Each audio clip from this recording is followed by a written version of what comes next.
as it would sound. But Homeless. So you were Hobo. homeless for 2 years.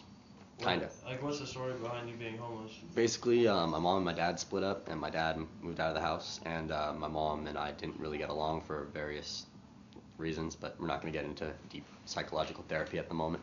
Basically, what ended up happening is my mom told me that my dad like wouldn't want me to live with him or something like that, and that I, then this, that, and the other, and we got in fights all the time, and eventually she kicked me out when I was like 15-ish. I was like a little older than 15. She ended up kicking me out of the house, and I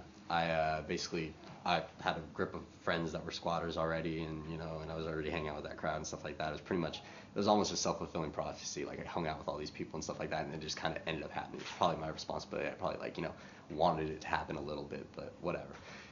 Basically what ended up happening is I was either squatting, I was living under freeways or fucking in like abandoned houses or warehouses or whatever for a good 6 months, something like that. And then my friends also had this apartment in Highland Park, which was pretty much a squat. It was pretty much just an apartment that was vacant, pretty much. The only reason that it was legal is because basically the girl who signed the lease basically crossed out the thing that said tenant may not withhold rent, so she crossed out that part of the lease. So basically she paid 2 months of rent, went in there, made a list of everything wrong with the apartment, gave it to landlord. Landlord never did a thing. They stayed there for about 1.5 years, 2 years, never had to pay rent because landlord never fixed his shit. And like it was ghetto as fuck. There was like, toilet was always overflowing. There were cockroaches everywhere. There was gas leaks. There was all sorts of crazy shit going on there. And basically we had about 10, maybe 12 people living in a 1-bedroom apartment in Highland Park, and that was our squat. And so I stayed there for a while, and then every now and then when I felt like I was kind of, there was too many people there and people were getting into arguments because, you got 12 people at close quarters, people are going to fight. I would, go stay with someone else in a different squad or something like that. But basically, I turned 17, I'm talking to my dad, and my dad's like, wait, where are you even staying? Wait, what the hell's going on? And I'm talking to him about it, and I was like, yeah, well, I wish I could live with you. And he's like, why can't you live with me? I'm like, well, Mom told me you didn't want me living with you. He's like, I would love for you to live with me. Why didn't you ask sooner?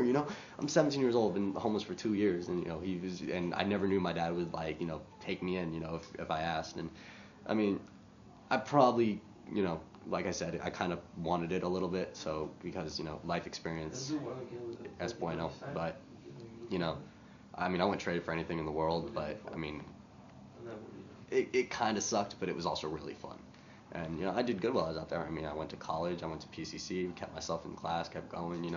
I had a job, so I just didn't make enough money to actually support myself, just enough to basically pay for my classes and do my stuff. So, it was fun. It was, living out on my own, and it kind of prepared me for the real world for when I actually was making money and able to be out on my own. So now that I am making money and able to be out on my own and support myself, it's much easier, because I still kind of live kind of squatterish, where I buy ramen by the million pack and eat this, that, and the other, and and all these crazy shit, picking up couches off the side of the road, throwing them in my backyard. It's like I have the money to go buy it, but why the hell will I? Because squatter mode. So it's fun. I like it. The end. That's cool.